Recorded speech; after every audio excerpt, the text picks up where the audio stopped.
Who is Yazhi? Hello, I'm Mari Swaruu. Thank you for joining me once more. Today I'd like to clear out some misconceptions about Yazhi, and describe in my words who she is, and why she has that personality, or however you want to call it.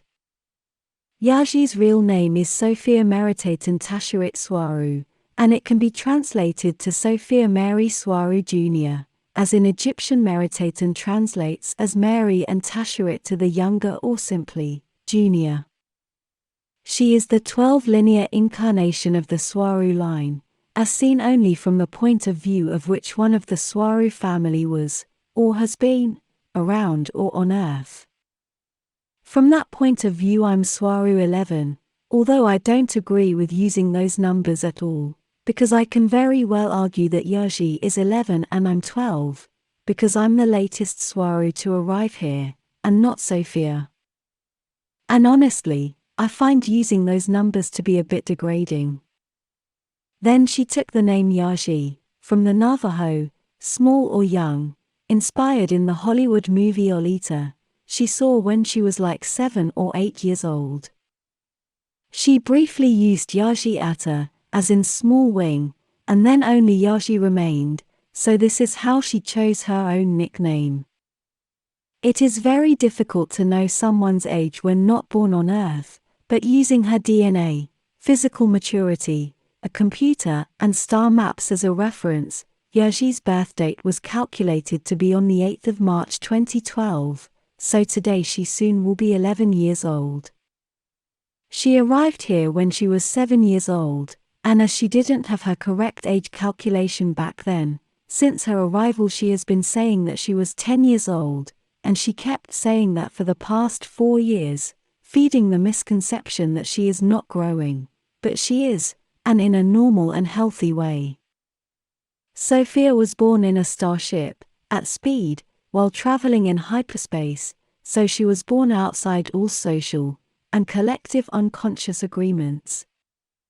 Even during her gestation her mother and grandmother were very careful not to be on any planet at all, or as least as possible, to minimize the collective unconscious to influence the unborn child.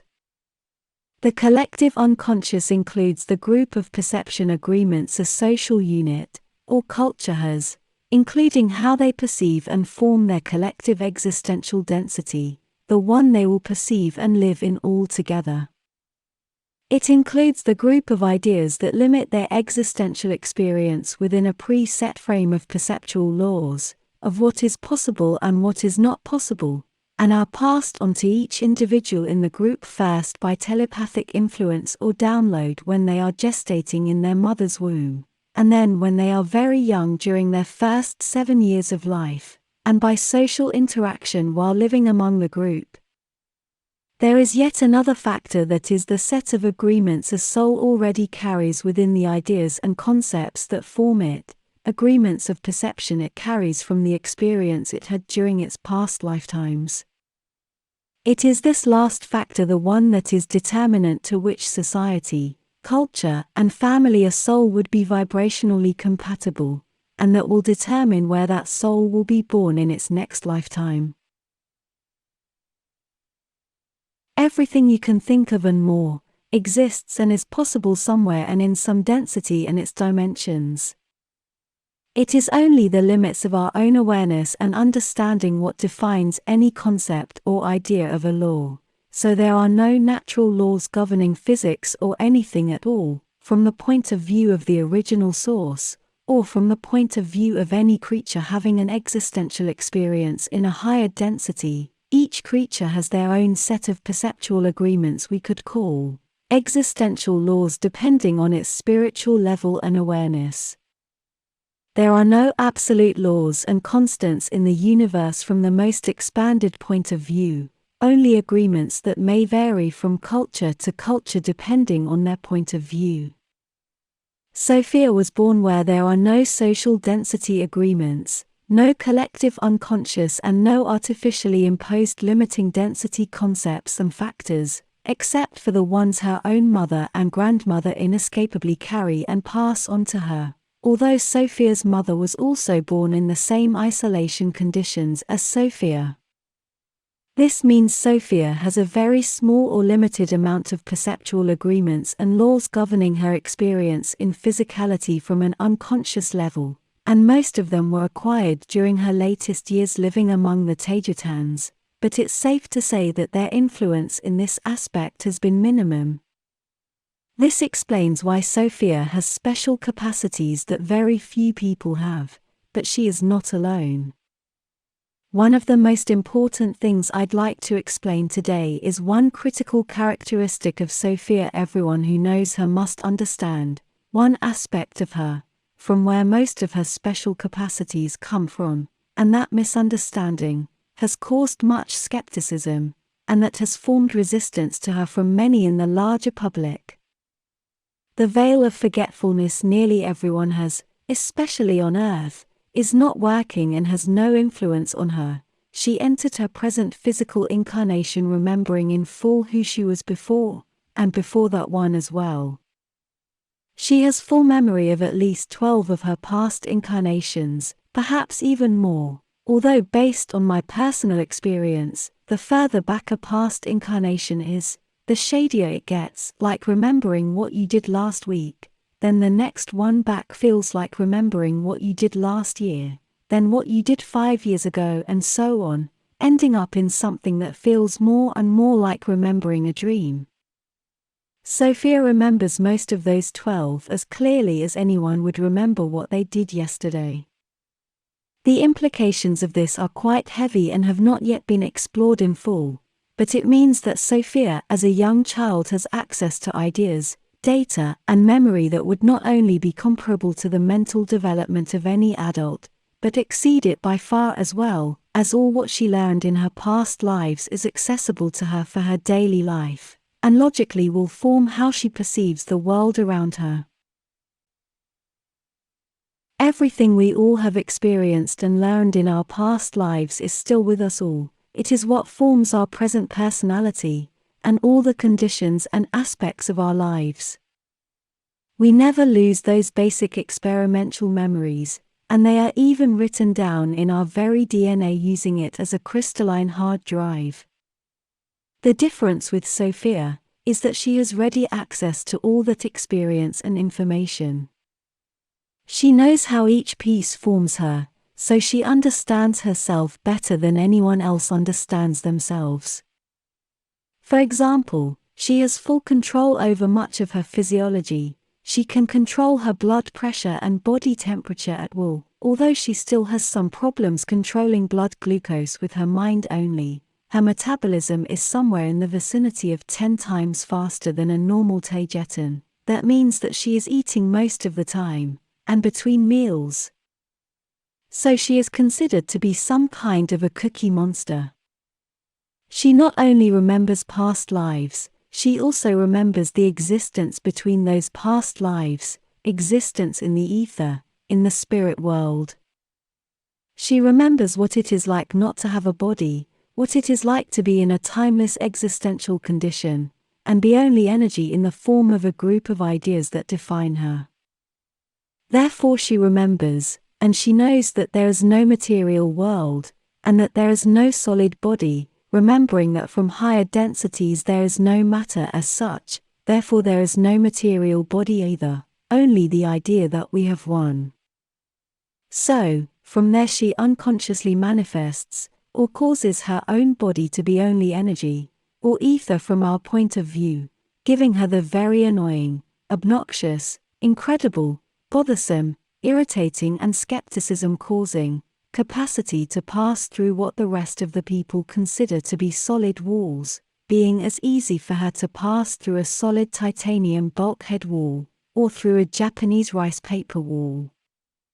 She knows there is no body and there is no wall. And this is why she has said many times before, that her knowing all this, makes her not be really alive in the strictest of terms.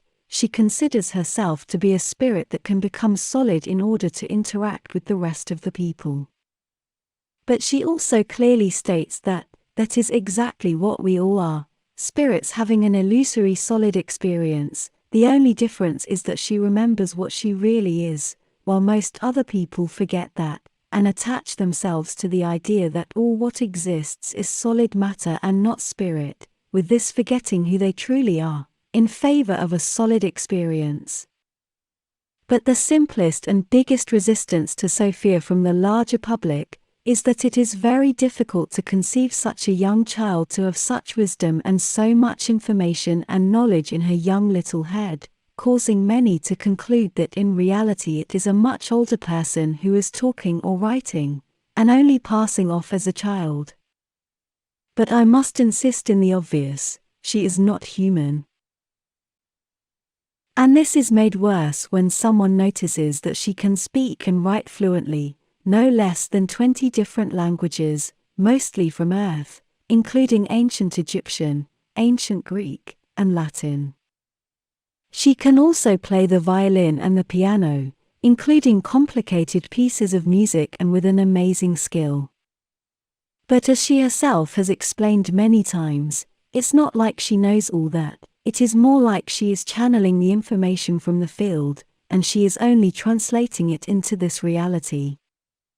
Next, I must clear out another common misconception, and a very dangerous one for Sophia. All this what I have just explained above about her having full memory, and no veil of forgetfulness, does not mean she is a little adult. She is not an adult in a child's body. She is very much a child, and very much into interests and reactions of her age, and this may cause somewhat of a dichotomy, but she's been able to incorporate this very well into her personality.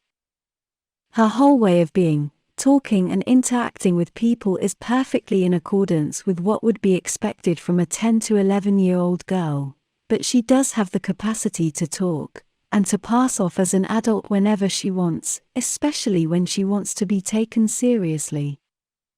She passes most of her time playing with her dolls, and with all the houses, starships, vehicles and buildings she makes for herself, using cardboard she cuts and glues together, although she also uses other materials, to the point where sometimes you can hear her cutting something with a saw, or welding metal in her room, sometimes setting off the fire alarms as well. This is something that the Taygetans here sometimes find very annoying, because they are very protective of her and they feel she could get hurt. And she does get hurt. We know her to have a propensity for accidents of all kinds because she likes to jump, and once she is in the air, she then calculates where it's best to land.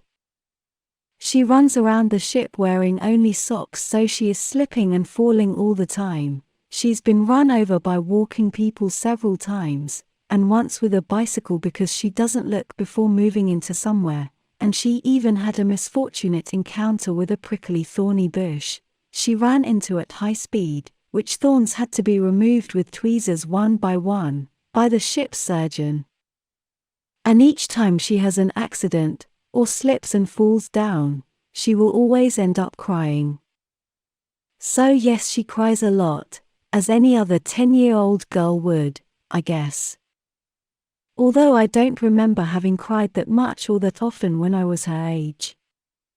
Sophia is a beautiful, little wise girl, with a large load of memory on her back, and all what that means and brings.